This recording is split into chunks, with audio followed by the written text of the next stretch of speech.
एक राजा था, उसका एक बेटा था। उसका नाम था विक्रमादित्य। वह बड़ा प्रतापी और प्रतिभाशाली था।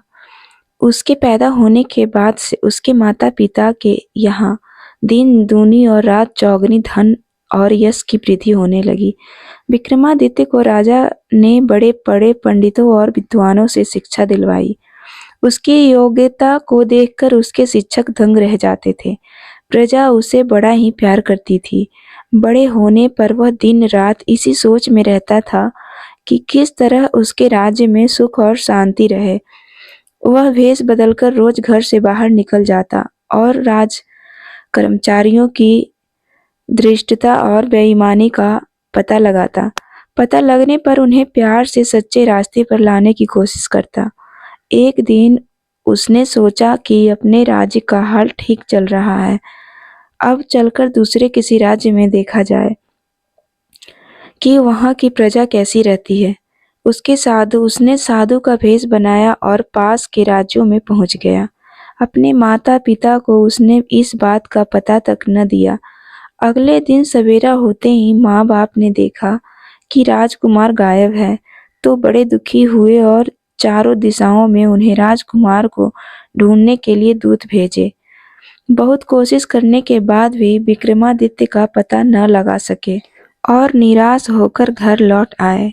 राजा भी संतोष करके घर बैठ गया और अपने बेटे के दिखाए हुए दया के रास्ते पर चलने का प्रयत्न करने लगा। विक्रमादित्य की ख्याति दूर-दूर तक फैल गई थी। एक दूसरे राजा के 2 लड़कियां थीं।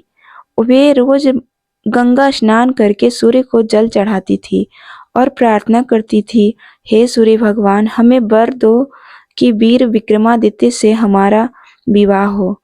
विक्रमादित्य भीख मांगते मांगते उसी नगरी में आया। चारों ओर घूमा पर किसी ने उसे भीख नहीं दी। जिस दरवाजे पर जाता सब कह देते, ऐसे हट्टे-कट्टे होकर भीख मांगते शर्म नहीं आती। दिन भर का भूखा प्यासा विक्रमादित्य हैरान होकर राज दरबार में पहुंचा। वहां राजा से उसने फरियाद की कि इतने बड़े राज्य में ऐसा अंधेर है कि भिखारी को कोई एक टुकड़ा रोटी का भी नहीं देता। राजा ने कहा, मेरे राज्य में यह नियम है कि कोई आदमी बिना मेहनत के नहीं खा सकता। हाँ, लंगड़े लूले या रोगी की बात दूसरी है। भीख मांगने वाले को तो 6 महीने की सजा दी जाती है। विक्रमादित्य ने मन ही मन राजा की प्रशंसा की और बोला, राजन, मैं अपराधी जरूर हूँ, पर यह अपराध मैंने जानबूझकर नहीं किया। दया करके इस समय तो मुझे कुछ खाने को दिलवा दीजिए। राजा ने कहा, भोजन तुमको जरूर दिया जाएगा, पर पहले तुमको ये लकड़ियां फाड़नी पड़ेगी। विक्रमादित्य ने कुल्हाड़ी उठाई और आनन फानन में लकड़ियां फाड़ डाली। राजा बड़ा खुश हुआ और उसने हुक्म दिया कि इस भिखारी को नहला धुलाकर बढ़िया पोशाक पहनाई जाए और एक राजकुमार की तरह इसकी आव भगत की जाए। विक्रमादित्य इस पर कैसे भी राजी न हुए।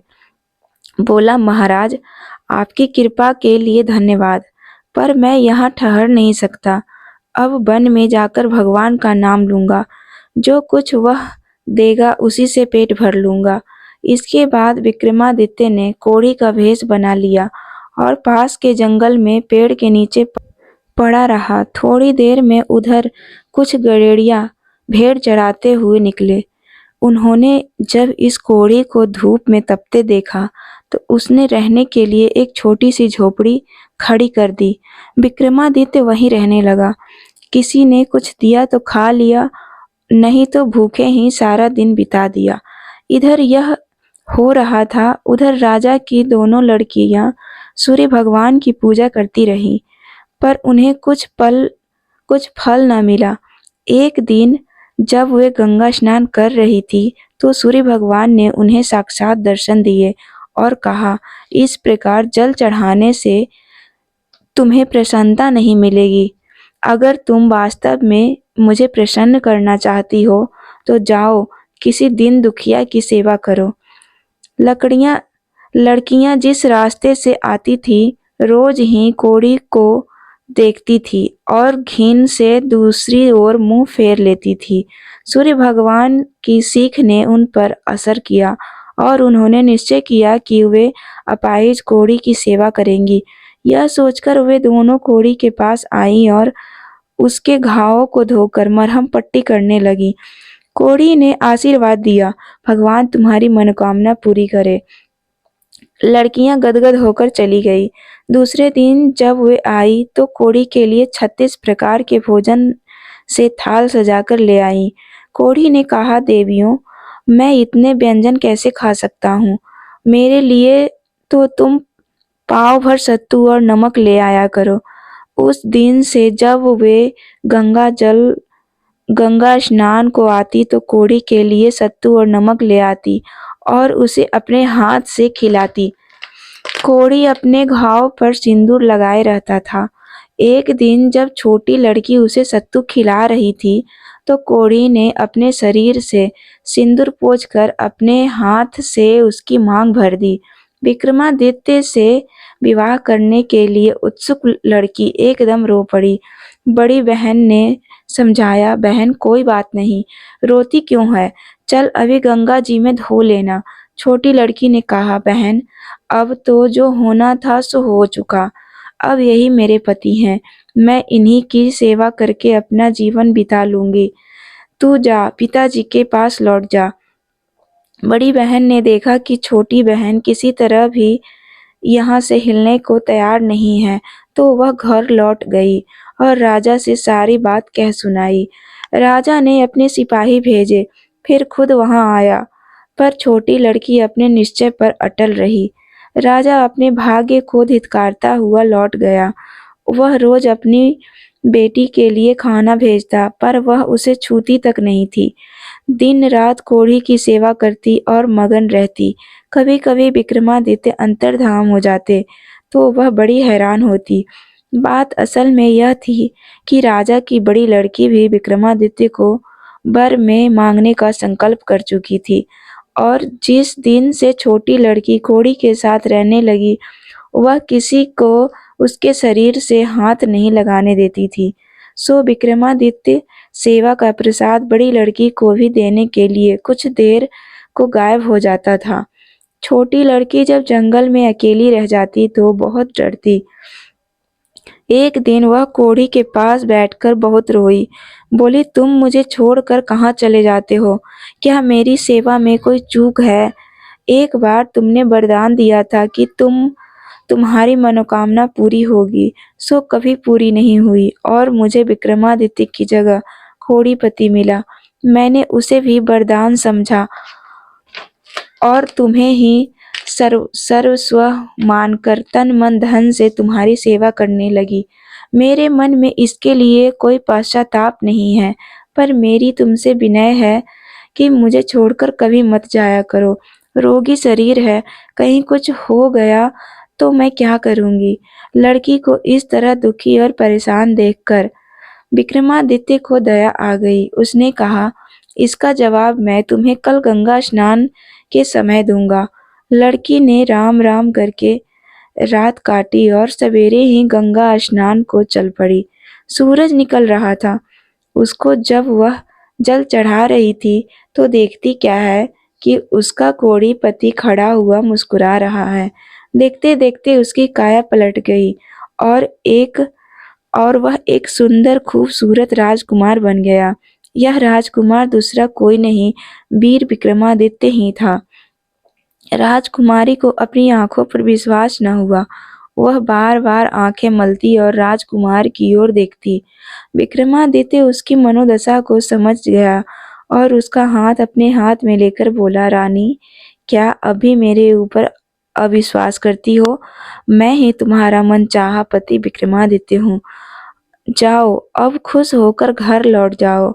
यह कहकर विक्रमादित्य अंतर्धान हो गया। राजकुमारी जब लौटी तो वहां झोपड़ी का नामो निशान भी बाकी नहीं था।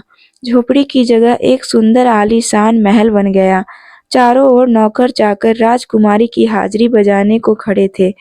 महल में पहुंचने पर उसने देखा कि न वहां कोढ़ी था और न विक्रमादित्य ही। राजकुमारी की समझ में यह गोरख धंधा कुछ भी नहीं आया।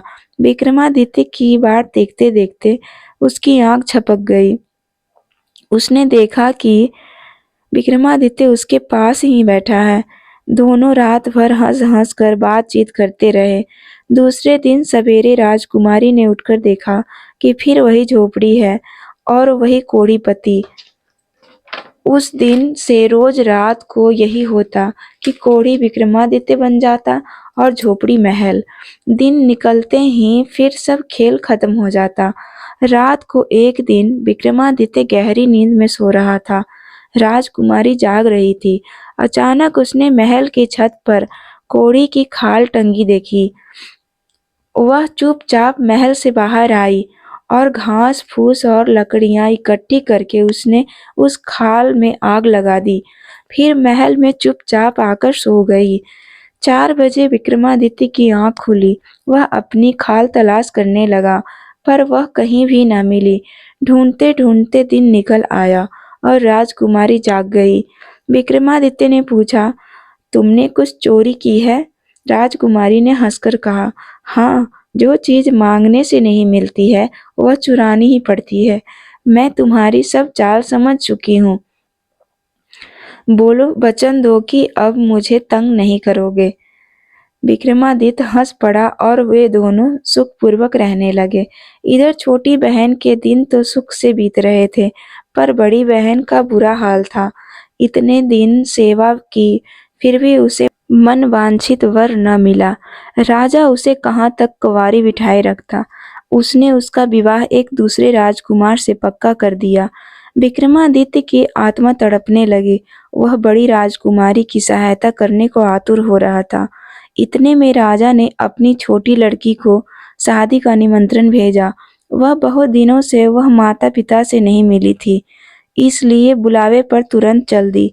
विक्रमादित्य ने कहा कि मैं बाद में आऊंगा। छोटी राजकुमारी के जाने के बाद विक्रमादित्य घर से निकल पड़ा और एक गरीब ब्राह्मण का भेष रखकर भीख मांगने लगा। संजोग की बात है कि बड़ी राजकुमारी की बारात ने उसी बाग में पड़ाव डाला। लड़के के पिता की निगाह इस गरीब ब्राह्मण पर पड़ी। वह उसकी सुंदरता देखकर मुग्ध हो गया। वह अब तक घबरा रहा था क्योंकि उसका लड़का काना था।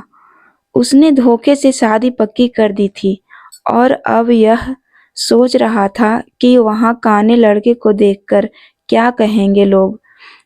वह इस ब्राह्मण के लड़के के पास पहुंचा और उसने सारी बात कह सुनाई। विक्रमादित्य तो सब जानता ही था, सो वह दूल्हा बनने की खुशी से तैयार हो गया। लड़के वाले ने राजा सजा धजा कर ब्राह्मण के उस लड़के को दूल्हा बनाकर पालकी में बिठा दिया। फेरों के बाद विक्रमादित्य ने किया कि घोड़े पर बिठाकर राजकुमारी को उड़ा ले गया। जब पता चला तो घरातियों और बारातियों में शोर मच गया। पर हो क्या सकता था? लड़के का पिता अपना समूह लेकर बिना बहू के बारात वापस लौटा ले गया। उधर विक्रमादित्य चलते चलते गरीब ब्राह्मण के भेष में एक गांव के पास आया और सराय में ठहर गया। दिन भर का भूखा था, इसलिए उसे रात को नींद नहीं आई। जब बहुत बेचैनी हुई तो वह राजकुमारी से बोला, मुझे बड़ी भूख लगी है, कुछ खाने को दो। राजकुमारी बड़ी हैरान हुई। उस समय खाने को क्या दे? उसने कोठे में इधर-उधर देखा तो एक जगह हांडी में भूसी रखी हुई थी। उसने उसे छानकर एक मोटी सी रोटी बनाई और दिए की लौ पर सेककर उसे दे दी। विक्रमादित्य ने आधी रोटी खा ली और आधी को हाथ में लेकर बोला, हे धरती माता, तुम फट जाओ और मेरी रोटी संभाल कर रख लो। जब मैं मांगू तब मुझे लौटा देना। उसका इतना कहना था कि धरती फट गई और वह रोटी उसमें समा गई। विक्रमादित्य उसके बाद बड़ी राजकुमारी को उसके पिता के यहाँ छोड़ आया। राजकुमारी के लौटने की खबर सुनकर काने लड़के का पिता फिर राजा के यहाँ पहुंचा और लड़की की विदाई कराने के लिए आग्रह करने लगा। राजा ने बेटी को बुलाकर उससे समझाया कि बेटी तुम चली जाओ, लड़की का गुजारा बाप के घर में हमेशा नहीं हो सकता, उसे ससुराल जाना ही चाहिए। लेकिन लड़की ने हाथ जोड़कर कहा, पिताजी मेरी शादी इनके साथ नहीं हुई है, इन्होंने आपके साथ कपट किया है। आप इनके लड़के से पूछ कर देखिए कि उसने शादी की रात को क्या खाया था। राजा ने यही किया, पर लड़का कुछ भी जवाब देने में समर्थ नहीं था। लड़के के पिता ने जब यह हाल सुना तो उसे कुछ भी कहने का साहस न हुआ और वह उल्टे पैर लौट गया। इधर राजा ने डोंडी पिटवाई कि जिस लड़के ने मेरी लड़की के साथ शादी की है वह डरे नहीं और सामने आकर शादी का सबूत दे। मैं उसे अपना सारा राजपाट दे दूंगा। फिर क्या था, विक्रमादित्य ब्राह्मण के भेष में दरबार में जा पहुंचा और राजा के सामने सिर झुकाकर बोला, राजन आपकी बेटी से ब्याह मैंने किया था। राजा ने कहा, ठीक है, पर पहले यह बताओ कि तुमने ब्याह की रात को क्या खाया था। विक्रमादित्य ने कहा, महाराज भूसी की रोटी खाई थी। इस उत्तर से राजकुमारी बहुत खुश हुई और फौरन दरबार में आ गई। बोली, पिताजी यह ठीक कर रहे हैं। राजा ने कहा, तुम चुप रहो, अभी इसे और सबूत देना होगा। ब्राह्मण के लड़के ने जमीन में पैर मारा और कहा, धरती माता आज मेरे सत्य की परीक्षा है, मेरी धरोहर मुझे लौटा दो। सारे सभासद खड़े थे। उन्होंने देखा कि जमीन में एक दरार हुई और आधी भूसी की रोटी ऊपर आ गई। चारों ओर हर्ष ध्वनि होने लगी। राजा ने बड़ी धूमधाम से ब्राह्मण के साथ राजकुमारी को विदा कर दिया और इस प्रकार विक्रमादित्य अपने महल में आ गए। दूसरे दिन विक्रमादित्य छोटी राजकुमारी को विदा करा लाया। बड़ी राजकुमारी ने जब छोटी राजकुमारी को देखा तो बड़ी हैरान हुई। विक्रमादित्य ने सारा किस्सा कह सुनाया। सुनकर दोनों बहनें बड़ी प्रसन्न हुई। इसके बाद विक्रमादित्य दोनों रानियों को साथ लेकर अपने पिता के राज्य लौट आया। राजा अपने बेटे और बहुओं को देखकर बहुत खुश हुआ। विक्रमादित्य को अपने ससुर का भी राज्य मिल गया और वे अच्छी तरह रहने लगे। दोस्तों उम्मीद करती हूँ आप लोगों को हमारी कहानी पसंद आई होगी। अगर चैनल पे नए हैं तो चैनल को सब्सक्राइब कर दें और वीडियो को लाइक करना और कमेंट करना ना भूलें। तो मिलते हैं किसी नेक्स्ट कहानी में, तब तक के लिए हंसते मुस्कुराते रहिए।